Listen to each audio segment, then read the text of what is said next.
Osman! Artık açacak yerin kalmadı! Aç! Saflar!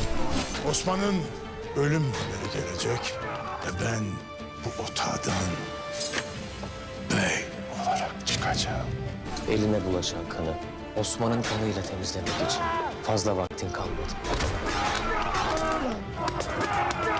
Beyim Nikola bizim geleceğimizi bilirdi.